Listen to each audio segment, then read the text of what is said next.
Дайвинг бул суунун алдында сүзүп эс алуунун бир түрү. Финансы министрлиги мамлекеттин эсебинен 15 кызматкерин 1 жылга дайвинг үчүн бассейн менен камсыздоону көздөгөн. Тендер жарыяланып, бассейндин узундугу 25 метр, тереңдиги 5 метрден кем болбошу керек деп талап коюлган. Ошондо кызматкерлердин 1 жылда 113 жолу сууда сүзүүсүнө 230 000 сом коромок. Буга кошумча Финансы министрлиги 1 жылда 300 000 сомго гүл сатып алууну пландаштырган. Бирок мекеме өкүлдөрү мамлекеттик сатып алуулар порталындагы айрым өчүрүштүктөрдөн улам жаңылыш пикир жаралып жатканын айтып актанышууда.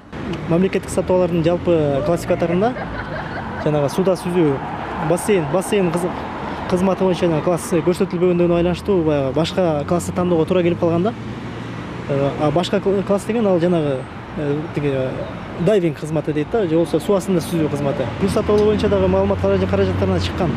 Бирок бул дагы ошо 2016 жылга белгиленген мамлекеттик сатып алуулар планында көрсөтүлгөн.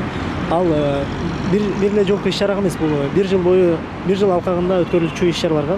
Эң кызыгы, мындай товарлар менен кызмат сатып алууга тендер жарыяланганы тууралуу Финансы министри Адылбек Касымалиев билбептир. Чечимге статскатчы Зуура Баяманова кол койгон. Жалпыга маалымдоо каражаттарында бул маалымат чыгып кеткенден кийин гана аппараттык жыйын өткөрүлүп, статкатчы Зуура Баяманова баш болгон 3 жетекчиге сөгүш жарыяланды. Финансы министрлигиндеги ЗЧУ тынчы электе эле кечээ күнү экономика министрлиги 1 миллион сомго сувенир сатып алуу тендер жарыялады. Мында жыгачтан жана улуттук оймо чийме менен кооздолуп булгардан жасалган шахмат, кийизден даярдалган пано, визитка сала турган кутучалар, флеш-карталар, булгарыдан жасалган сүрөттөр жана нардалар бар.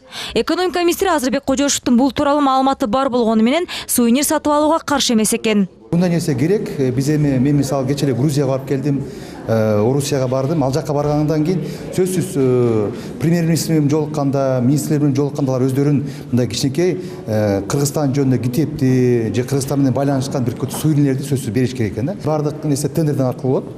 Тендер аркылуу болгондон кийин эгер алар арзаныраак ал жакта катышкандар, арзан болсо арзан болуп калышы мүмкүн. Былтыр экономика министрлиги өкүлчүлүк чыгымдар үчүн 1 жылда 4 миллион сомдон ашык короткон. Анын ичинен мекемедеги бланк, медаль, атайын белгилерди даярдоого 1 миллион сомдон ашуун каражат чыгымдалган. Башкы прокуратуранын маалыматы боюнча министрликтердеги мыйзам бузуулардын көпчүлүгү дал ушул бюджеттик каражаттарды пайдалануу жана мамлекеттик сатып алууларда кездешет экен. Жалпы 2015 жылы прокуратура органдары тарабынан 905 кылмыш иши козголгон.